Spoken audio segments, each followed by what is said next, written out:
Story 1: The Last Guardian of Black Hollow. It has been 7 years since I was locked away in this forsaken asylum. 7 years of torment, isolation, and the endless company of the dead. No one believed me when I spoke of the spirits that lurked in the corners of my cell, their whispers crawling under my skin like insects. They thought I was mad. Perhaps I was. But madness is not what keeps me alive. It is my will. My will to endure, to fight, to send these vengeful spirits back to the abyss they crawled from. They hunger for blood, for vengeance, for death. But they will not have mine. The beginning of my imprisonment. The year was 1901 when they brought me here, dragged me through the iron gates of Black Hollow Asylum, a place where the walls wept and the air reeked of despair. My crime? Seeing what others could not. I had always seen them, figures lurking in the shadows, faces pressed against glass, eyes watching from dark corners. My mother called me cursed. My father called me insane. The doctors? They called me delusional. They said this place would help me. They lied. The guards threw me into a small, damp cell. The walls cracked, the stench of mildew filling my nose. A single flickering candle was my only source of light. The door slammed shut behind me, and I heard the clank of rusted iron locks. Silence. But I was not alone. I could feel them, watching, waiting. The first night was the longest. I pressed my back against the cold stone wall, staring at the flickering candle on the floor. The shadows danced wildly, stretching along the ceiling, twisting into shapes that did not belong. A whisper. At first, I thought it was the wind. Then another, closer. The candle flickered violently, and for a split second, the room turned black. When the light returned, I saw her. A little girl stood in the corner of my cell, her dress torn and blood-stained, her hair matted, her eyes black voids. She did not speak. She did not move. She only stared. I tried to convince myself she was not real. I closed my eyes, counted to 10, prayed for her to be gone. But when I opened them, she was closer. My breath hitched. The candle flickered again. And then she moved. In a blink, she stood right above me, her face inches from mine. Her mouth was open, but there was no sound. Only the unbearable cold that seeped into my skin, into my bones, into my soul. I tried to scream, but the air was thick, choking me, stealing my breath. Her hands reached out, too long, too thin, too unnatural, and grasped my throat. I fought. I struggled. And then I remembered. They could not touch me unless I let them. I clenched my fists, forced my hands through her spectral form, and willed her away. She shrieked, a sound so sharp it shattered the silence. The candle blew out. Darkness. Then nothing. When I relit the candle, she was gone. That was the first. Many more we asylum secrets. The days turned into weeks, the weeks turned into years. Time lost meaning in this place. The walls whispered, the floors creaked, the air was thick with decay. I learned to listen, to watch, to survive. The spirits were not random. They were trapped, bound to this asylum, each with a story carved into the walls, into the bloodstains on the floor, into the very air I breathed. Some had been patients, driven to madness by the so-called doctors who claimed to help them. Electroshock, lobotomies, chains, starvation, beatings. Some had been doctors, their cruelty surpassing even death, their twisted experiments forever staining these halls. And some were much older. They were here long before the asylum was built. They were waiting for me. Surviving in the darkness, no electricity in Black Hollow. No modern comforts. Only the flickering glow of candles and the consuming embrace of shadows. I learned to see in the dark, to listen for the silence, because when the silence came, it meant they were near. They tried to break me. Screams in the night, footsteps in the hall, hands reaching from the walls, fingers crawling from the ceiling. But I did not break. One by one, I banished them. Some resisted, their shrieks echoing through the empty halls. Some wept, pleading for release. Some attacked, their rage manifesting in violence. I did not waver. I did not fall. The hunger of the spirits. Not all spirits were equal. Some were mere fragments, echoes of the past, lost in endless loops of their suffering. But some were different. They were not just lost souls. They were predators. They whispered in ancient tongues, their voices like slithering vines wrapping around my mind. They did not just seek vengeance. They sought something far worse. They wanted me to join them. I refused. I burned them out, purged them from the asylum with sheer will. I fought them, night after night, year after year, and I thought I had won, until it came. The final nightmare. For 7 years, I held them back, banished them one by one. But now I face something different, something older, something stronger. It watches me from the end of the hall, a shadow darker than the void itself. I do not see its eyes, but I feel them burrowing into me. It does not whisper, it does not move, it only waits. I know deep in my bones that this is the final battle. This spirit is no lost soul, no wandering ghost. It is the reason this asylum is cursed. It is the root of all suffering here. If I do not stop it, I will become one of them, a prisoner, a ghost, a memory in the walls. I grip the candle in my trembling hands, take a deep breath, and step forward. The final confrontation begins, and I must not fail. Story 2, The Whispering Coordinates. I should have never come to Pripyat. I thought I could handle it. I thought I could walk through the dead city, breathe its silence, and uncover its secrets. But I was wrong. They are watching me. They are hunting me. And now, I don't know if I can make it out alive. Why I came to Pripyat. I had always been drawn to abandoned places, the kind that held on to their history like a corpse clinging to life. Pripyat was different. A city frozen in time, left to rot after the disaster. A ghost town, they called it. But ghosts don't leave footprints in the dust. Ghosts don't whisper in the dark. I wanted to know what really happened here. Now, I wish I had never asked. At first, it felt like any other abandoned place. Cold, empty, lifeless. The buildings stood like tombstones, their broken windows staring into the void. I set up in an old apartment on the 9th floor, barricading the door just in case. That was my first mistake. The first few days I explored the city, hospitals, schools, tunnels, even the sewers. Every step deeper into the ruins, I felt it growing. The presence. I wasn't alone. Then I saw them. People, or what was left of them. They weren't like me. They had been here for too long. Their eyes were empty, their bodies gaunt, their voices gone. They did not speak, not like normal people. They whispered. Just one thing, coordinates. 189, 511, 666, 22. Over and over. I asked what it meant. They wouldn't say. They just stared at me, like they already knew I would go. The descent. I should have ignored it. I should have stayed in my apartment, locked the door, and waited for morning. But I couldn't. The numbers burned into my mind, scratching at my sanity. I had to know. The coordinates led to a place underground, beneath a ruined building near the reactor. I found the entrance, a rusted hatch, half buried under debris. The metal was cold to the touch, colder than it should have been. I pried it open. A dark tunnel stretched beyond, a chasm of blackness. The air inside was wrong, heavy, thick. I climbed down, and the hatch slammed shut behind me. The labyrinth.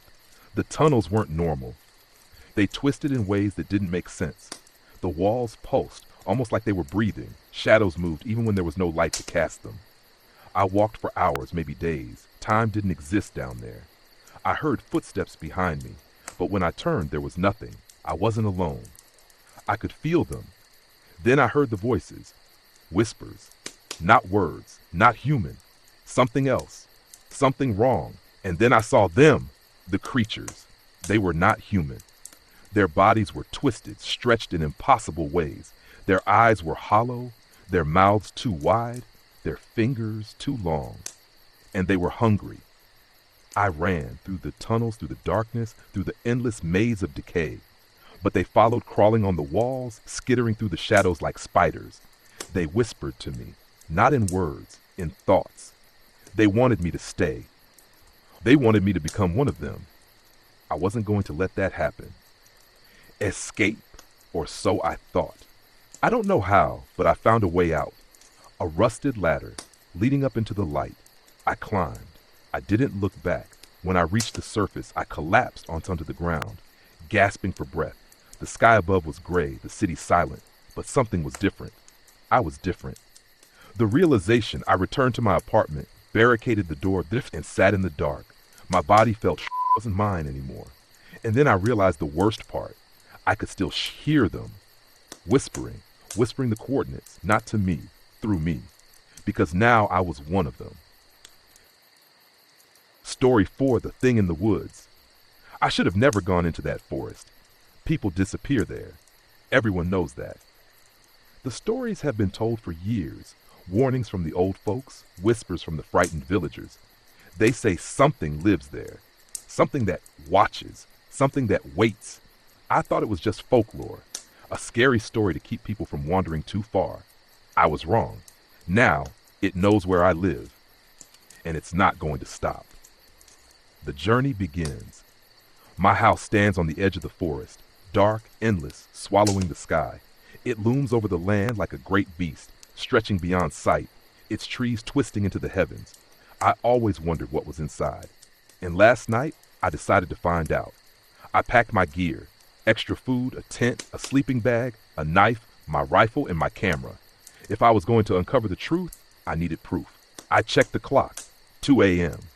The perfect time to enter a cursed forest alone. At 2:14 a.m., I was deep inside. The wind was still, the air thick. I heard only the distant howls of wolves and the low growl of a bear somewhere in the darkness, the usual sounds of the wilderness. For now, still just a forest. The trees stretched endlessly, their branches like skeletal fingers reaching for the sky. I ventured deeper. Maybe I would find something. Maybe I would find too much. The chase, a scream. No, not a scream. A word. Help me. It came from everywhere. From the trees, from the wind, from the very air. And then, crack, a branch snapped behind me. Something was there. I turned and I saw it. Tall, emaciated, pale. Its skin stretched over sharp bones, its limbs too long, its fingers ending in claws. Its eyes, white as death, glowing in the dark. Its mouth opened, revealing rows of jagged, blood-stained teeth. The stench of rot filled my lungs. And then it moved. The escape. I ran. I ran like I had never run before. The ground blurred beneath me. The branches tore at my skin, but I didn't stop. I didn't look back, because I knew if I looked back, I would die. My lungs burned, my legs screamed, my vision blurred, but my mind only had one thought: get home. I saw the house in the distance, its windows dark, its doors closed. I burst through the door, slamming it shut behind me, gasping for breath. I had dropped everything, my rifle, my knife, my camera. But I was alive, or so I thought. The horror continues. I stayed awake until dawn. My hands shook, my teeth clattered together in terror. Then at 9 a.m., I heard it. The floorboards creaked downstairs. Something was inside. It had followed me home. I called the police, barely able to form words. They didn't believe me. Sir, we suggest you get some rest. It sounds like you're imagining things. Imagining things. Imagining the slow, deliberate footsteps moving through my kitchen. Imagining the shallow, ragged breathing beneath the floorboards. Imagining the claws scratching against my bedroom door.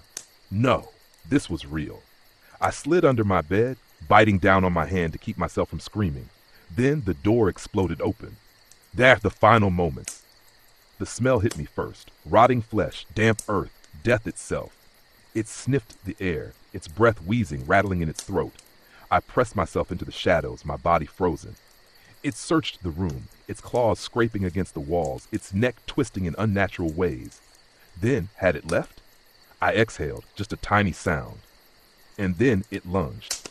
They never found my body, but my house still stands, and the thing still waits inside, waiting for someone new to enter the woods.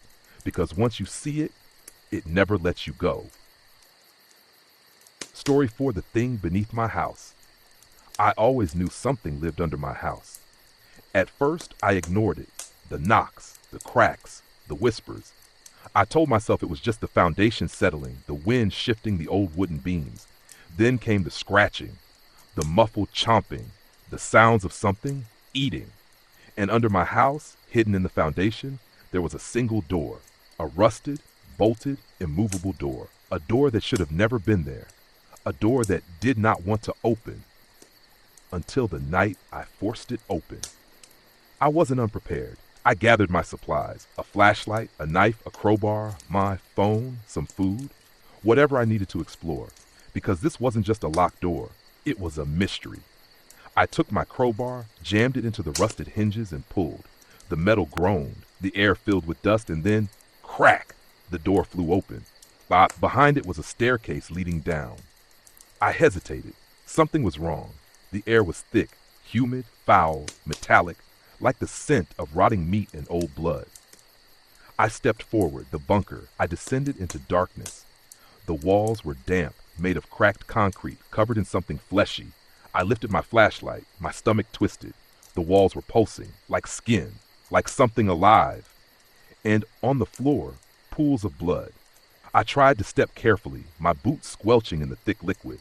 My breath came out ragged, but I forced myself deeper inside. Then, slam! The door behind me shut.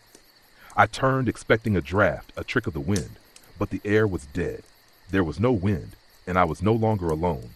The throne room. The corridor stretched endlessly. Then suddenly, a massive room. At the center of it stood a throne. But not just any throne.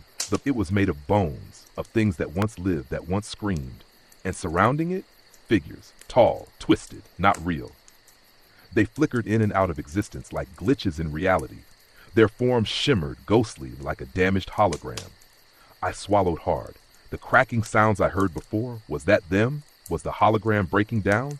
But no, something felt off. This wasn't technology. This wasn't something man-made. Then, a doorway. A tunnel stretching deep beneath the earth, carved from stone and age. I checked the walls. 300, maybe 400 years old. Why was it here? Who built it? I didn't have time to think. Because the moment I stepped forward, they spoke. The warning, a voice. No, a wail. Twisted, distorted, screeching through the air. Why you should and not be here. The figures around the throne turned toward me. I froze, and then, thump, something was coming. I heard it before I saw it. Heavy footsteps, slow but deliberate. A sound like drool splattering against stone. The growl of something hungry. And then it ran. The chase. I ran. I ran as fast as I could, down the tunnel, deeper into the unknown. Behind me, thunderous footsteps. It was catching up. The wall shook with its roar. It wasn't human. It wasn't animal. It was something else. Something that should not exist. Why you see cannot ES8B. Its voice was in my head, inside my mind. And then, a dead end. I slammed into cold stone. My breath hitched, I turned, and I saw it. The monster. It stood in the darkness, its body shifting, twisting, mutating. Its head, elongated, its mouth filled with rows of teeth. Its skin, black, pulsing, moving as if filled with writhing things underneath. And its eyes, hollow, endless, hungry. I couldn't move, I couldn't breathe. And then it smiled. The end? The last thing I remember was cold hands wrapping around my throat, a searing pain in my chest, and darkness. Then I woke up. The hospital. Bright lights, beeping machines. A doctor stood over me, his expression pale, shaken. You were dead, I blinked. You had clinical death for 3 minutes. But I was alive. I had escaped, or so I thought. Because that night, when I finally returned home, I heard it. The same knocks, the same scratching, the same chomping. It was waiting for me to die, so it could finish its meal.